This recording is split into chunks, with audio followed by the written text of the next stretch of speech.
오늘은 이 노아라는 영화에서 던지는 두 번째 질문들을 가지고 여러분과 나누고자 합니다. 그 질문은 뭐냐면, 그렇다면 희망이 어디에 있느냐는 거예요.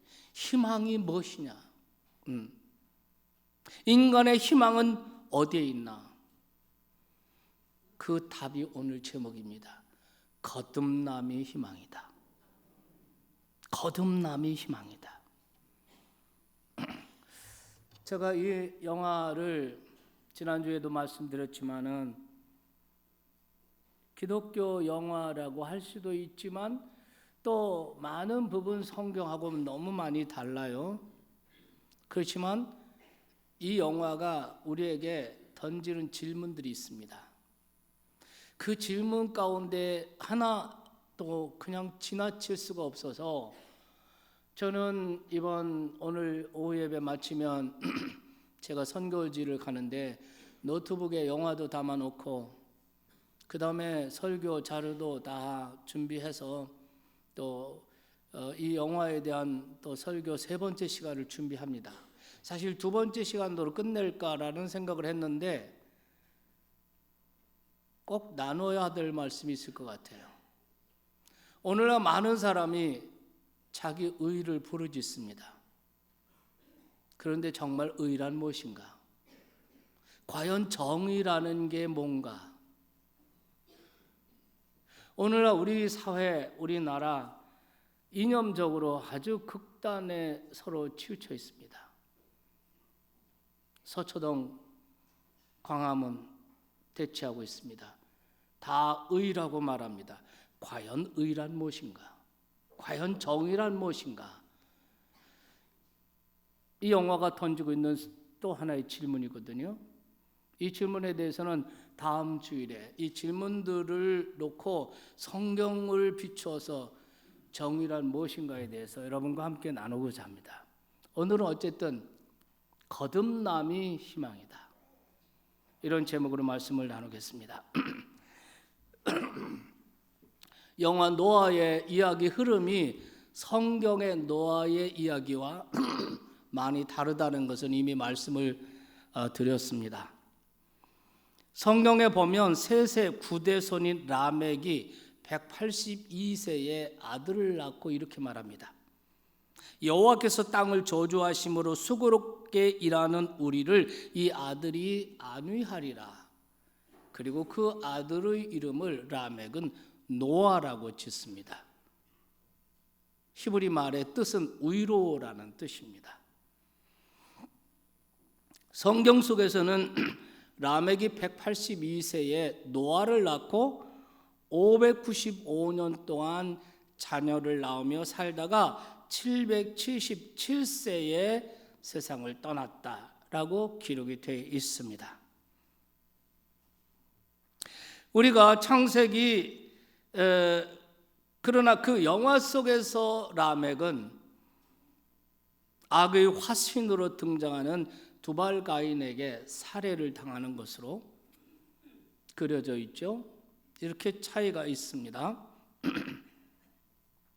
창세기 6장으로 가면 성인이 된 노아의 이야기가 본격적으로 창세기 6장에 기록이 되어 있는데 성경은 노아를 이렇게 소개합니다. 노아는 의인이요 당대의 완전한 자라. 그는 하나님과 동행하였으며 세 아들을 낳았는데 셈과 함과 야벳이라 이렇게 기록이 되어 있습니다. 방주가 만들어지고 홍수가 날 때 이 세 아들은 이미 성인이었고 이미 결혼을 한 것으로 성경에 기록이 되어 있습니다. 그런데 영화에서는 다릅니다. 영화는 어떻게 그리고 있냐면은 맏아들 셈은 청년으로, 그리고 둘째 아들 함은 청소년으로, 그리고 막내 야벳은 어린이로 그리고 있습니다. 그렇게 그리고 있는 데는 나름대로 이유가 있습니다. 제가 설교할 때 영화 얘기도 있고 성경 얘기도 있습니다. 여러분에게 꼭 부탁드리고 싶은 것은 성경 영화 얘기를 하는데 성경 얘기인 줄로 착각하지 않기를 바랍니다. 영화 속에서 노아는 어느 날 모든 생명을 물속에 잠겨서 모든 생명이 죽어가는 꿈을 꿉니다. 너무나 이상한 꿈이라서 할아버지 무두셀라를 찾아가요. 무두셀라는 969세, 그러니까 인류 역사상 가장 오래 산 사람이죠. 영화 속에서 무두셀라는 아주 신비로움이 감도는 산에 홀로 살고 있습니다. 그 무두셀라를 찾아가요. 오랜만에 찾아온 손주 노아에게 무두셀라는 차 한 잔을 내줍니다. 그리고 그 차를 마시고 나서 무두셀라가 깜빡 잠이 들었는데 또 그 환상, 그 꿈이 나타나는 거예요. 모든 세상이 물속에 다 잠겨서 모든 생명들이 죽어가는 겁니다. 이런 과정을 통해서 노아가 창조주 하나님의 계획을 깨닫게 돼요. 창조주께서 세상에 타락한 모든 인간의 생명을 심판하시는 거로구나. 아울러서 하나님께서는 그 모든 짐승들, 모든 새들, 이런 것들을 그 종을 보존하기 위해서 하나님께서는 방주를 지으라는 사명이 자기에 있다는 것을 깨닫게 돼요. 성경에서는 어떻게 나옵니까? 하나님께서 노아에게 직접 말씀하시죠. 내가 이 사람들 지었음을 내가 후회한다. 홍수로 쓸어버릴 건데 남은 시간이 120년 있다. 이렇게 얘기를 합니다. 네, 영화에서는 그렇게 자, 이제 노아의 가족이 무두셀라를 만나러 갔지 않습니까? 그 무두셀라를 만나러 가는 길에 폐허가 된 마을, 완전히 난리 나고 폐허가 되고 불타버리고 사람의 시체가 막 쌓여 있고 이런 마을을 지나게 되는데요. 가인의 후손들이 습격을 한 마을입니다. 그 시체 더미에서 한 소녀를 발견해요. 옆구리에 깊은 상처를 입고 시체 더미에서 거의 죽어가는 소녀입니다. 노아의 가족들이 그 소녀를 데려다가 치료해줘요. 그 소녀의 이름이 영화 속에서 일라입니다. 성경에는 안 나와요. 일라라는 소녀예요. 일라는 노아의 가족과 함께 살아가게 돼요.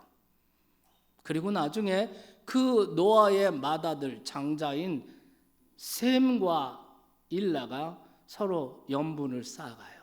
서로 존중히 여기고 사랑하게 돼요. 그런데 홍수가 임박하고 방주가 거의 완성될 즈음에 이 일라가 노아를 찾아와서 속 얘기를 합니다. 셈을 위해서 온전한 여자를 구해주라고. 자기는 옆구리에 깊은 상처로 인해서 여자 구실도 못하고 임신도 할 수 없다고. 셈이 나 때문에 마음고생하는 거 볼 수 없다고. 셈을 위해서 온전한 여자를 구해주라고. 그리고 둘째 아들 함을 위해서도 신부감을 구해줘야 되지 않느냐고. 왜냐하면 이제 방주에 들어가면 모든 사람이 다 죽잖아요. 그 홍수 임하기 전에 이 아들들 다 신부감을 구해줘야 되지 않습니까? 일라의 말에 노아가 충격을 받아요. 그리고 자기 얼굴을 가리고 가인의 땅, 성경에 보면 가인이 동생을 살해하고 에덴 동쪽으로 쫓겨나서 거기 노 땅에서 성을 쌓았다 그랬잖아요. 이 가인의 성, 이 가인의 땅으로 잠입해 들어갑니다. 아들들의 신부감을 구하기 위해서죠.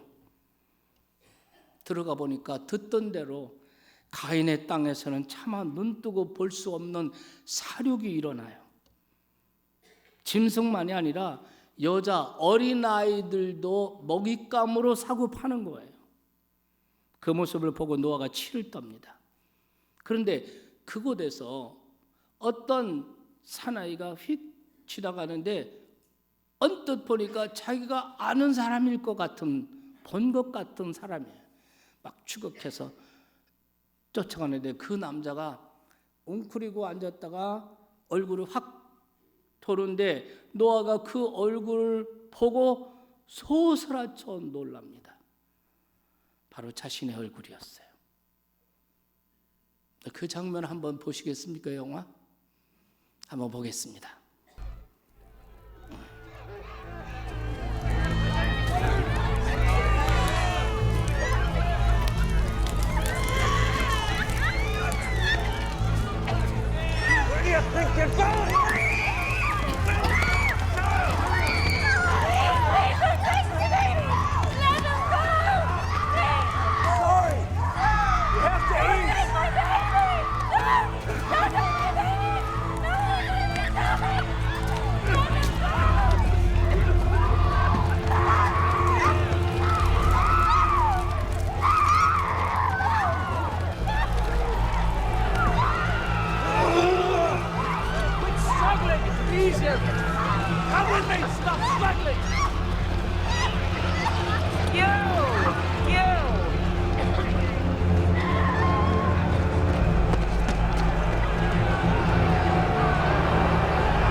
네, 여기까지입니다.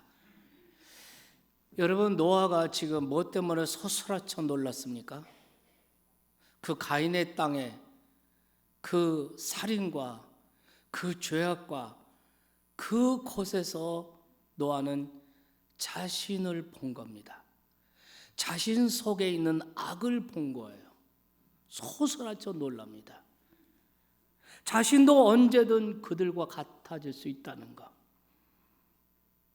그것을 깨닫고 놀랍니다. 그는 발걸음을 돌려서 방주로 돌아와요. 그리고 스스로 결론을 내립니다. 창조주께서 다시 시작하시게 해야 한다.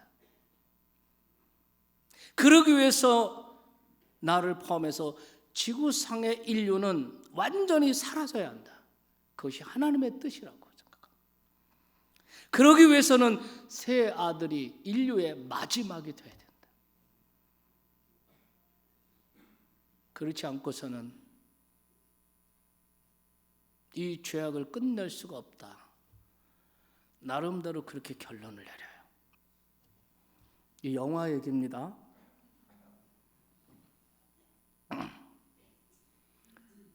얼마 후에 둘째 아들 함, 소년이 된 함이 자기 형 셈을 보니까 일라하고 너무나 이렇게 사랑하면서 아껴주고 이런 모습을 보면서 나도 신부감이 있어야 되는데, 그래서 노아한테 찾아와서 아버지, 나한테 신부감을 찾아주세요.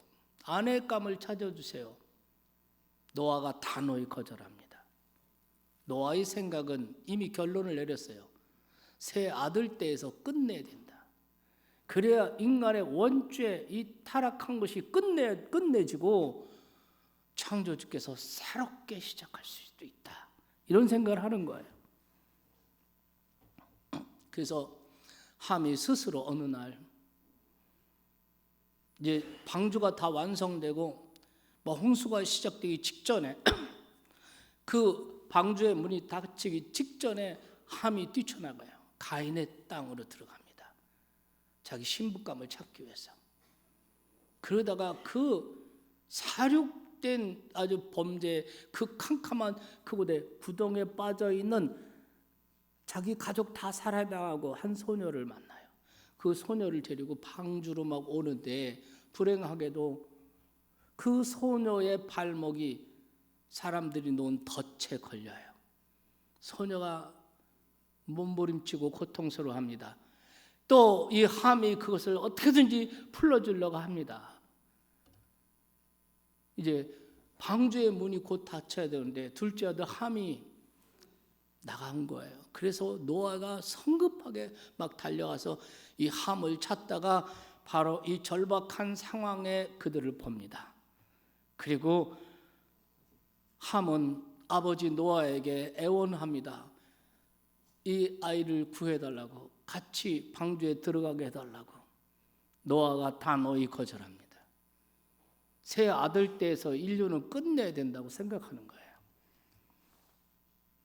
그래서 그 소녀를 내버려 둔 채 함의 손목을 잡고 강제로 끌고 방주로 들어가요. 그 일로 인해서 함은 아버지한테 분노를 품기 시작합니다. 이거는 영화 얘기예요. 내가 어떤 한 가지 목적을 향해서 지금 이런 얘기를 하는 겁니다. 내가 영화 얘기를 여러분에게 흥미롭게 해주려고 하는 것이 아니고 제가 가는 목적지가 있습니다. 그렇게 해서 방주 안으로 다 들어왔어요. 한숨을 놓았습니다. 그리고 비가 이미 쏟아지기 시작했어요. 창수가 나고, 그리고 배가 떠올랐습니다. 그런데 방주 안에서 하나 문제가 생겼어요. 그 구해온 소녀 일라가 임신을 한 거예요. 세 아들과 임신을 한 겁니다. 노아가 기겁을 해요. 세 아들에게서 인류가 끝나야 하는데, 그래야 죄를 끝낼 수 있는데 임신을 한 거예요. 알고 보니까 노아의 아내 나아마가 이 일라가 너무 안 됐고 또 아들하고 짝지어서 후손을 낳아야 되는데 이 임신하지 못한 아이니까 너무나 안타깝고 불쌍해서 홍수가 쏟아지기 직전에 할아버지, 시할아버지죠, 무드셀라를 찾아가요. 그 무드셀라에게 부탁을 해요. 무드셀라가 신기한 방법으로 홍수 직전에 일라를 치유해요. 그래서 온전한 여자 구실도 할 수 있고 임신을 할 수 있게 만든 거예요. 그 사실을 노아만 모르고 있어요. 그러니까 집안에서도 가만히 보고 또 저희 아버지가 믿지 않았고 우리 어머니만 믿고 그랬는데 제가 이렇게 보면은 우리 아버지만 모르는 게 있었어. 우리 어머니하고 우리 예수를 믿는 우리 삼형제가 뭐라고 딱 그래, 아버지한테는 말하지 말자 이러고 누구만 몰라요? 남자만 몰라요. 그 사실 노아만 모르고 있었대요. 그걸 알고 노아가 불같이 화를 냅니다. 노아는 이 사태 앞에서 하나님께 묻습니다. 하나님, 어찌해야 할지 대답해 주세요. 하지만 하나님이 침묵하십니다. 아무 대답도 안 해요. 그 아무 대답도 없는 하나님의 침묵을 노아는 자기 스스로 자기가 그것을 해석을 해요.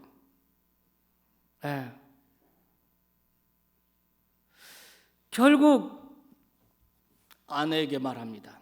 일라가 남자아이를 태어나면 그대로 두겠지만 여자아이를 태어나면 그 여자아이가 또 누군가를 임신할 테니까 여자아이가 태어나면 내 손으로 죽이겠다고 말해요. 때가 차서 일라가 해산을 합니다.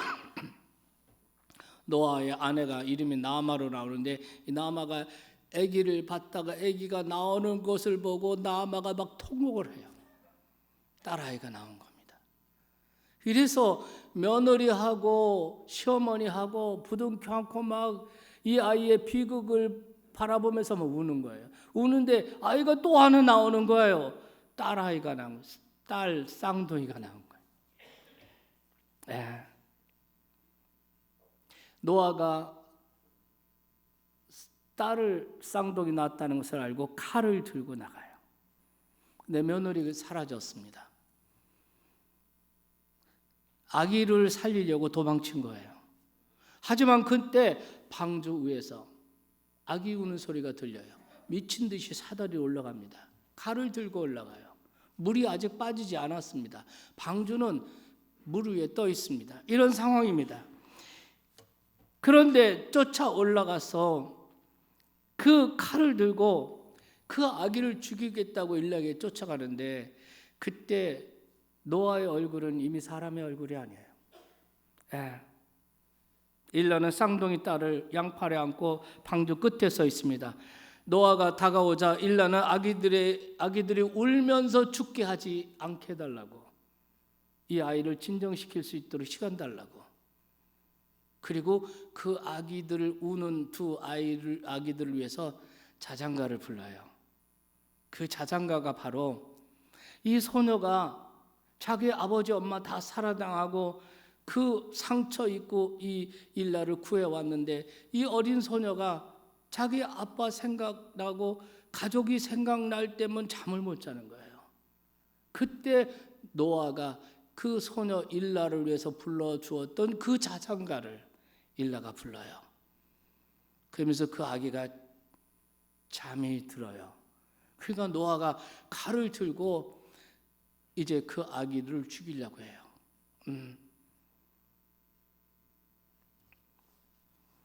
하지만 노아는 아기들을 죽이지 못합니다.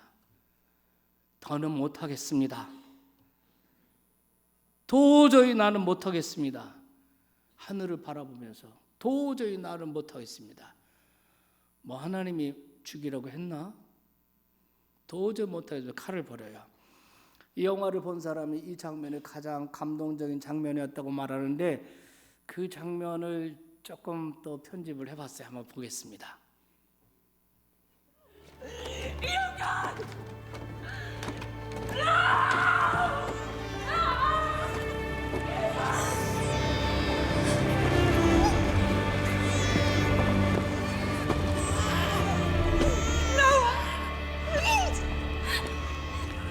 These are my children! Your grandchildren! I will not be stopped! I know I cannot stop you from that crying! Please don't let them die crying! Let me calm them! Please just let them be at peace!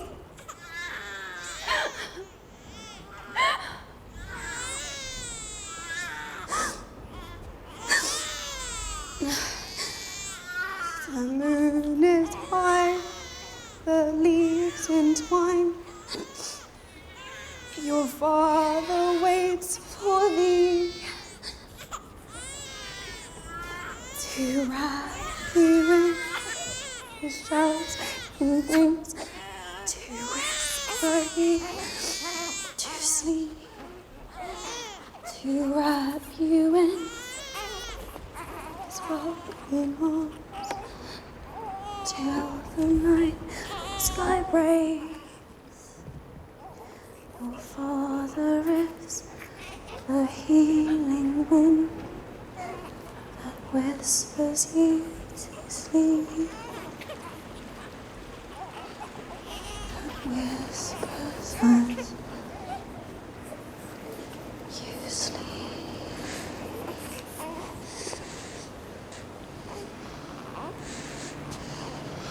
You do not need to see this. I will hold them.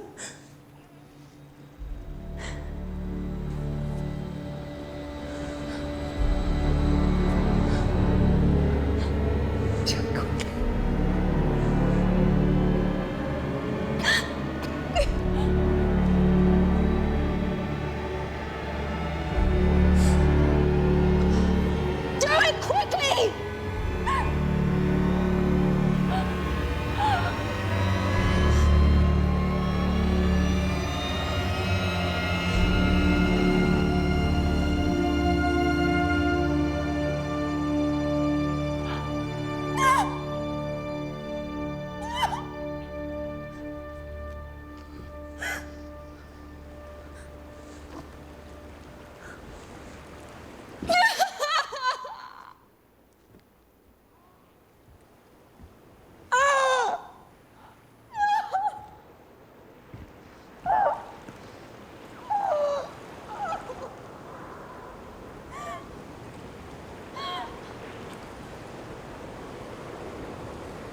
I cannot do this. 네. 설교 듣는 것보다 더 열심히 들으시는 것 같아요. 네. 네. 자, 이 사건 후에 노아가 스스로 패배자로 낙인 찍고 살아가요. 창조주 하나님을 실망시켰다라고 생각해요. 하나님의 뜻을 이루지 못했다고 생각해요. 그리고 가족들에게도 씻을 수 없는 상처를 주었다고 자책해요. 창세기 9장에 보면 노아가 홍수 후에 포도를 기르지 않습니까? 포도원. 그래서 포도주를 즐겼다 이렇게 돼 있는데 이 영화는 노아가 죄책감을 잊기 위해서 포도주에 취해 살았다 이런 식으로 그리고 있는 것을 볼 수 있습니다. 그렇게 따로 떨어져 사는데 술에 취해서 살아가고 있을 때 어느 날 이 며느리 일라가 노아를 찾아옵니다. 홍수가 끝나고 그리고 물이 다 빠지고 그리고 그들이 나와서 이제 살아갈 때인데요. 결국 그 함 둘째 아들이 노아 아버지한테 분노를 품고 떠나버립니다. 떠나는 그날 일라가 노아를 찾아와요. 노아를 찾아와서 왜 혼자 가족과 떨어져서 왜 혼자 사냐 그러면서 궁금한 게 있다고 질문을 던져요. 그때 왜 아이들을 죽이지 않았냐고. 그러니까 노아가 이렇게 대답을 합니다. 두 손녀를 보는 순간 내 마음속엔 온통 사랑뿐이더구나. 저는 영화 보면서 이 장면이 정말 감동이었고 명대사라는 생각이 들었어요. 네. 그래서 일라가 마치 예언자처럼 노아에게 말합니다. 그분께서 아버지에게 선택권을 주신 거라고. 하나님을 실망시켰기 때문에 내가 혼자 이렇게 사는 것이다 라고 말하는 그에게 그게 정말일까요? 정말 그럴까요? 그게 아니라 창조주께서 아버님에게 선택권을 주신 거라고. 그런데 아버님은 결국 자비를 선택하고 사랑을 선택했다고. 그런데 하나님께서 그분께서 이제 아버님에게 두 번째 기회를 주셨다고. 아버지가 되달라고. 이 아이들의 할아버지가 되달라고. 그래서 우리를 이제 바르게 이끌어 달라고. 우리가 다시 시작하도록 도와달라고 이런 부탁을 해요. 이제 영상 마지막입니다. 마지막 이 영상을 한번 좀 보시겠습니다.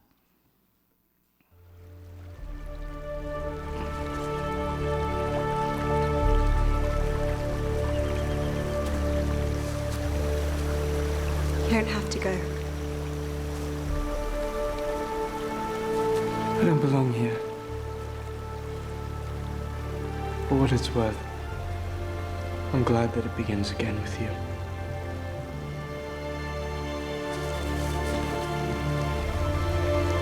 Maybe we'll learn to be kind.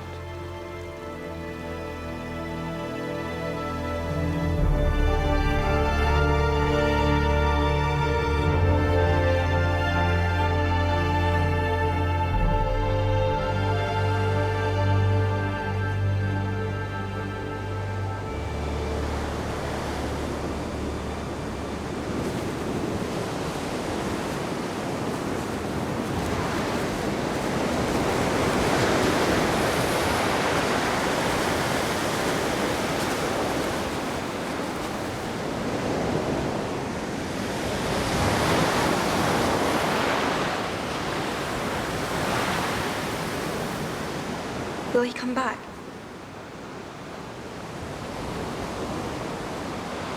Some things cannot be unbroken.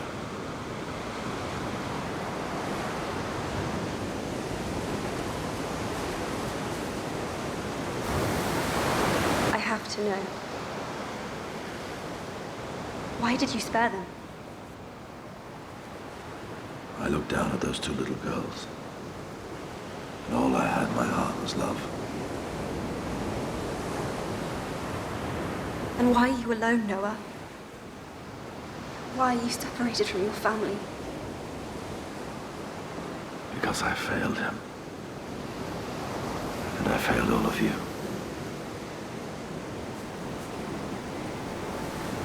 Did you?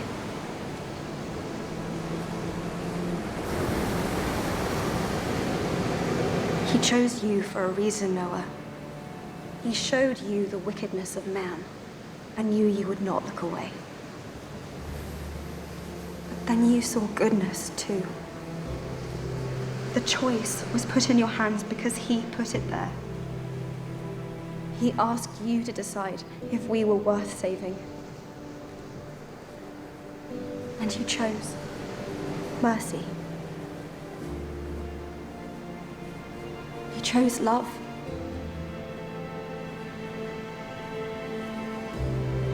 He has given us a second chance. Be a father. Be a grandfather.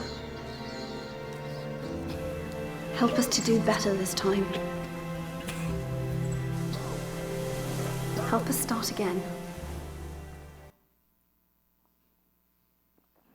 네, 이제 영상은 끝입니다. 저는 오늘 이 설교의 포인트를 이 장면이 보여주는 이 문제를 가지고 나누려고 합니다. 이 작가와 감독이 이 장면을 통해서 우리에게 제시하는 메시지가 이거예요. 그들은 인간의 내면에 선과 악이 혼재해 있다는 사실을 전합니다. 그래서 누구나 두발 가인과 같은 악인이 될 수도 있고 누구나 노아와 같은 의로운 사람이 될 수도 있다는 겁니다. 둘 사이에서의 선택할 수 있는 결정권이 우리에게 주어져 있다는 거죠. 그리고 인류의 희망은 바로 이 선과 악 사이에 바른 선택을 하며 선을 선택하며 살아가는 인간의 의지와 선택에 인류의 희망이 있다라는 것이 이 작가, 이 감독이 던지는 메시지가 아닌가 생각합니다. 그런데 여러분, 이것이 바로 유대교의 한계고 세상 모든 종교와 무신론의 한계라는 겁니다. 시나리오를 쓴 아리 핸델은 유대교 교인입니다. 그리고 이 영화 감독 에런로프스키는 무신론자입니다. 유대교의 가르침에 따르면 인간의 바른 선택이 죄의 문제를 해결할 수 있다고 가르칩니다.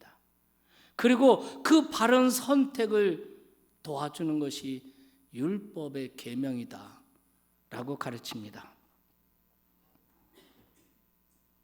이것은 유대교만이 아니라 세계의 모든 종교가 바른 선택을 가르치고 또한 그것에 희망을 걸고 있습니다. 바른 선택을 하며 살 수 있도록 모든 종교는 그렇게 가르치고 그렇게 훈련을 하고 거기에 희망이 있다고 생각하는 거죠. 바로 이 지점에서 기독교 입장은 달라집니다. 인간 안에 선과 악이 혼재하고 있다는 사실은 기독교도 동의합니다. 하지만 선과 악 사이에서 바른 선택할 능력이 인간을 구원할 수 있고 세상을 구원할 수 있다고 희망하지는 않습니다. 왜냐하면 바른 선택을 할 수 있는 능력이 인간에게 있기는 하지만 그 능력이 너무나도 깨어지기 쉽고 조건과 환경에 따라서 수도 없이 바뀌어질 수도 있기 때문입니다.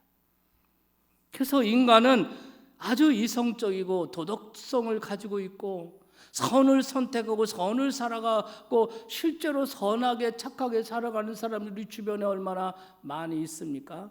교회 안에만 착한 사람이 있습니까? 교회 밖에도 괜찮은 사람 많습니다. 그런데 문제는 인간은 조건이 갖춰져 있을 때만 선을 선택할 수 있다는 거예요. 다시 말하면 만일 여러분이 여러분 자신을 선한 사람이라고 믿는다면 그만한 조건이 갖춰져 있기 때문이죠. 어느 정도 건강도 있고 경제적으로도 어느 정도 안정이 되고 환경과 조건도 받쳐주기 때문에 선을 선택하며 산다는 거예요. 물론 그런 조건 하에서도 악을 행하는 사람이 있기는 하지만 그러나 더 많은 사람들은 선한 의지를 가지고 선하게 살려고 노력하고 그렇게 보이는 사람들이 많이 있습니다. 그런데 문제는 이러한 조건이 심각하게 결여되거나 훼손되면은 그 능력은 순식간에 증발되어 버린다는 것입니다. 다시 말하면 여러분이 선하게 살고 있는 것은 여러분이 정말 선해서가 아니라는 거죠. 이것은 제 말이 아니라 성경입니다. 로마서 3장 10절 12절에 성경은 인간의 본질을 이렇게 진단하고 있습니다. 로마서 3장 10절 의인은 없나니 하나도 없으며 깨닫는 자도 없고 하나님을 찾는 자도 없고 다 치우쳐 함께 무익하게 되고 선을 행하는 자는 없나니 하나도 없도다. 성경은 인간을 이렇게 진단하고 있습니다. 그뿐이겠습니까? 환경과 조건만 갖춰지면 인간은 그보다 훨씬 더 악을 선택하고 악을 즐깁니다. 가끔 이런 소리를 듣습니다. 너무나 열받아가지고 뚜껑 열린 사람들이 하는 말이죠. 소리 없는 총이 있으면 쏴 죽이겠다. 그런 조건만 죽이면 그도 살인자가 될 수 있다는 얘기입니다.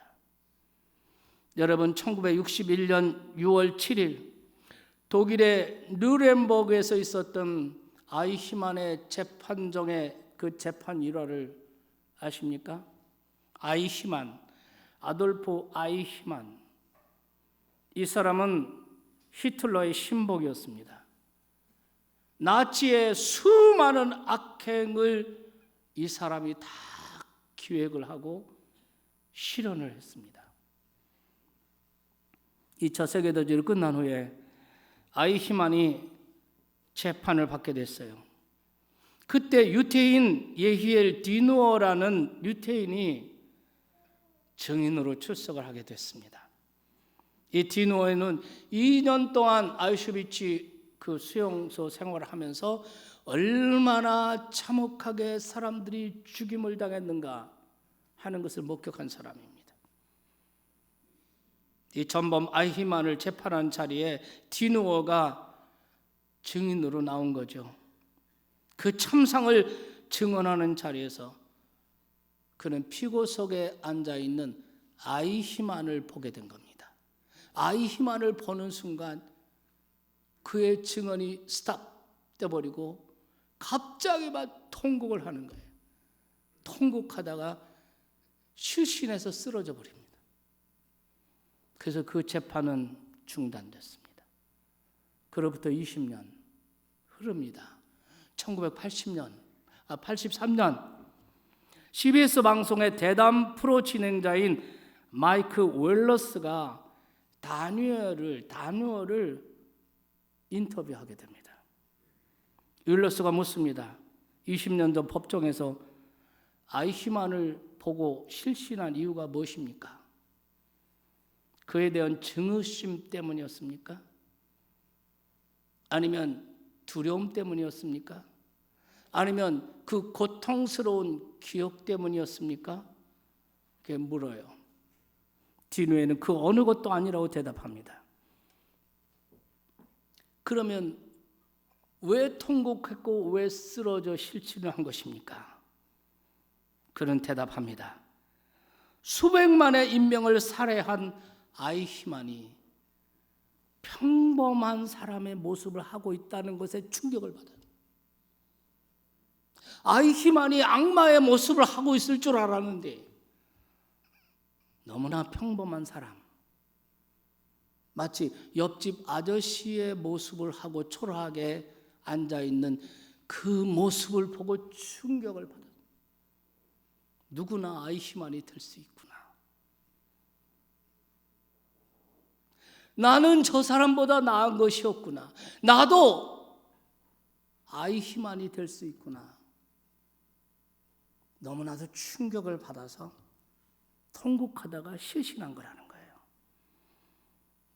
사랑하는 여러분, 만일 아돌프 아이히만이 저나 여러분과 같은 평화로운 세상에서 그런 조건에 살았다면 어쩌면 아주 교양 있고 아주 선한 사람으로 살았을 것입니다. 이 말은 뒤집어도 진실이 돼요. 저나 여러분이 만일 아이히만과 같은 조건에 있었다면 그가 행했던 것과 같은 악을 저와 여러분도 행했을 수도 있다는 것입니다. 그것이 인간이라는 거예요. 그것이 우리가 가진 선한 의지의 한계라는 것입니다. 우리가 일반적으로 선한 의지를 갖고 선을 선택하면서 선하게 살려고 하는 사람들이 우리 주변에 많이 있습니다. 여러분 직장에도 있고 악한 사람도 있지만 다 그렇지 않습니다. 그런데 그 선한 의지라는 게 너무나도 약해서 조건에 따라서 증발해버리기도 하고 그렇다는 것입니다. 그래서 기독교는 우리의 선한 의지에 희망을 걸지 않습니다. 대신 성경은 깨어진 하나님의 형상의 회복에 대해서 말합니다. 망가진 의지의 온전한 회복에 대해서 말합니다. 인간 내면의 악의 소멸을 말합니다. 그것은 미래에 새하늘과 새 땅이 이루어질 때 완성되겠지만 지금 여기서 우리의 내면에서 이루어질 수 있다라고 말합니다. 성경은 그것을 born again, 거듭남이라고 말하는 것입니다. 거듭남이라는 이 말을 원어 히브리어로 말하면 아나겐나오, 아나게온나는 말은 위로부터 난다, 위로부터 태어난다, 하나님께로부터 다시 난다 이런 뜻이에요. 거듭남, 중생이라는 것은 전적으로 위에 계신 하나님의 주권적 역사로만 이루어진다는 거죠. 무슨 환경을, 교육을 이래서 고쳐지고 이래서 달라지는 것이 아니라 하나님 위로부터 하나님의 전적인 초자연 역사로 우리의 본성이 다시 태어나는 것입니다. 이게 중생의 은혜예요. 이게 거듭남의 은혜인 줄 믿으시기 바랍니다. 이 거듭남이 아니고는 안 된다는 거예요. 이 거듭남의 은혜에 대해서 예수님은 이렇게 말씀하십니다. 오늘 본문 말씀이죠. 예수께서 진실로 진실로 너에게 이르노니 사람이 물과 성령으로 거듭나지 아니하면 하나님 나라를 볼 수 없느니라. 그 다음에 이렇게 돼. 육으로 난 것은 육이요 영으로 난 것은 영이니 내가 내게 거듭나야 하겠다 하는 말을 이상하게 생각하지 말아라. 거듭나지 아니하고는 희망이 없다. 이것이 성경의 증언입니다. 우리가 그냥 교회를 단순한 종교 생활로, 인격 수양의 장소로, 그런 종교 생활로는 어림도 없다. 거듭나야 한다는 것입니다. 로마서 6장에서 바울 사도는 이렇게 말합니다. 우리가 예수 그리스도를 영접하고 세례를 받을 때 우리의 타락한 본성인 옛사람이 예수 그리스도와 함께 십자가에서 죽었고 부활하신 주님과 함께 새 사람으로 태어난다. 그래서 로마서 6장 4절에서 이 거듭남의 은혜를 그와 같이 말하고 있습니다. 우리는 영화 속의 노아와 같은 심정에 빠지곤 합니다. 이 세상의 모든 문제는 결국 인간의 문제고 결국 인간이 사라져야만 문제가 끝난다. 이 좌절하고 회의감에 빠지기도 하죠. IS 같은 테러 단체의 그 악행들을 보고 세상에 어떻게 그 무역센터 비행기 폭탄 식후 가서 그런 악을 행할 수 있습니까? 어떻게 청년들의 눈을 가리고 칼로 목을 치는 하나님의 형상으로 지음받은 인간이 어떻게 이런 일을 할 수가 있습니까? 뭐 그런 일이 저 멀리서 일어나는 것이 아니고 38선 저 북쪽에 김일성 공산주의자들이 그런 일을 행하고 있잖아요.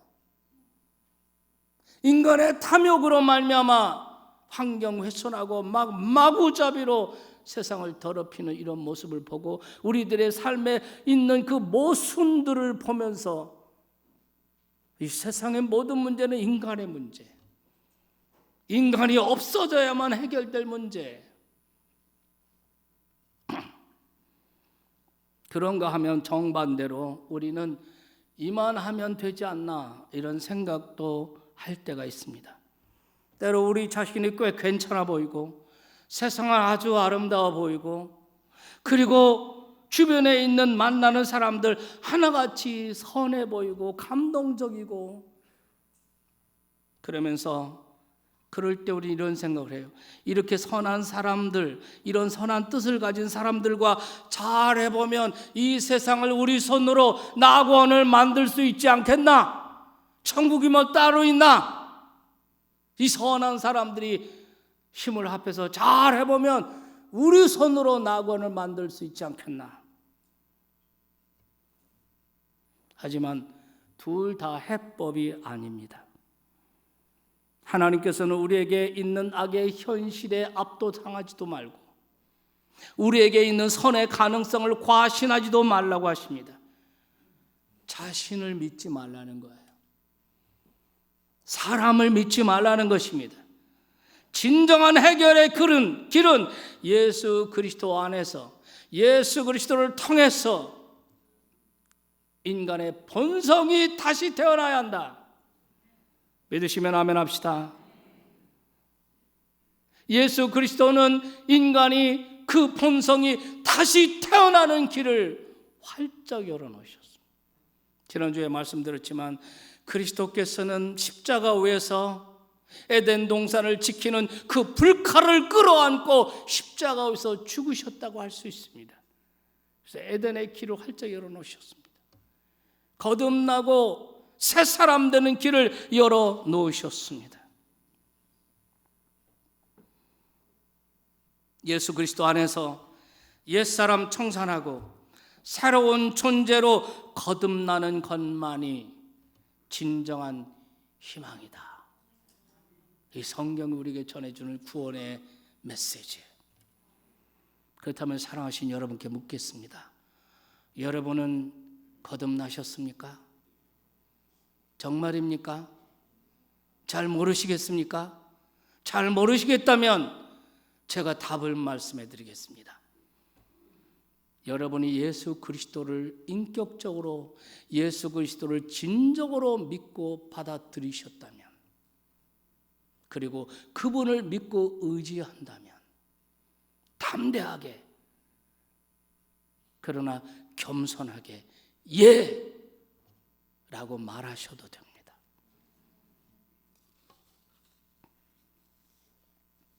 여러분 같은 마음을 가진 사람들 거듭난 것 같은데 확신이 없어. 그래서 대답을 잘 못해. 이런 사람들을 위해서 바울 사도가 로마서 6장 11절에서 이렇게 말했습니다. 이와 같이 너희도 너의 자신을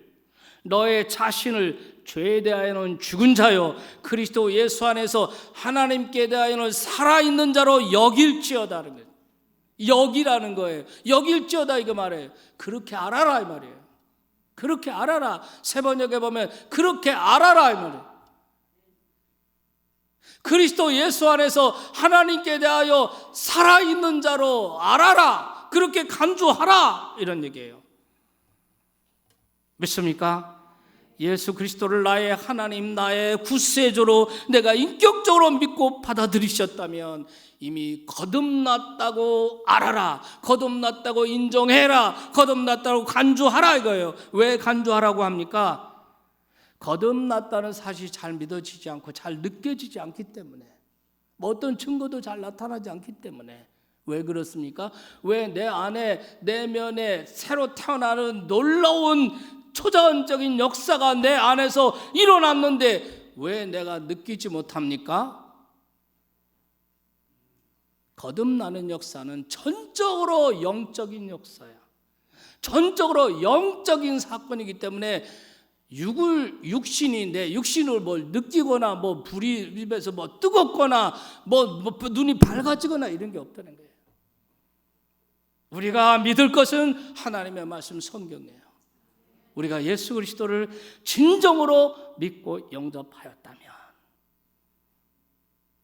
위에 계신 하나님의 전적인 역사에 의해서, 성령의 초자연적인 역사에 의해서 내면에서 타락한 내 본성이 하나님의 생명으로 다시 태어났다는 거예요. 이 사람에게는 하나님의 생명 곧 영생이 주어져 있는 거지. 그렇게 알아라, 그렇게 인정해라, 그렇게 간주하라, 그리고 그렇게 행하고 살아라. 그렇게 하면 드디어 거듭남의 증거들이 삶에 나타난다는 거지. 그렇게 지독하게 달라붙어 있던 죄가 힘없이 하나 둘 떨어져 나가기 시작하고, 거룩한 생각과 거룩한 의지가 우리의 생각과 마음에 가득 들어차게 되는 것을 경험하게 된다는 것입니다. 여러분, 우리는 오늘 추수감사절을 보내고 있어요. 오늘 감사절에 진실로 감사할 일은 이 거듭남의 은혜인 줄로 믿습니다. 이 감사절 아침에 진실로 우리가 축하하고 기뻐할 일은 이 거듭남을 통해서 우리에게 희망을 주셨다는 것입니다. 우리의 희망은 인간의 의지에 달려있지 않아요. 우리의 선택의 능력에 달려있지 않아요. 한때는 인간이 스스로의 힘으로 좋은 세상, 파라다이스 만들 수 있을 거라고 생각했습니다. 지금도 이 세상에는 그런 생각에 사로잡혀 있는 사람들이 있습니다. 그러나 인간은 1차 세계대전, 2차 세계대전 무시무시한 전쟁을 겪으면서 인간이 얼마나 타락한 존재인지 인간 스스로의 의지로, 선택으로 파라다이스 어림도 없다는 것을 깨닫게 됐습니다. 우리의 희망은 거듭남에 있습니다. 예수 그리스도를 영접하고 우리의 타락한 본성이 하나님의 생명으로 거듭나는 것입니다. 그렇게 인정하고 살라는 거예요. 그렇게 인정하고 행동하라는 거예요. 그렇게 살아가면 그 다음부터 서서히 증거가 나타나요. 내가 거듭난 증거가 내 삶에 나타나는 거예요. 부디 그 은혜 믿습니까? 부디 그 은혜, 그 소망, 그 희망을 붙잡고 살아가는 거듭난 하나님의 백성들 다 되시기를 주님의 이름으로 축원합니다.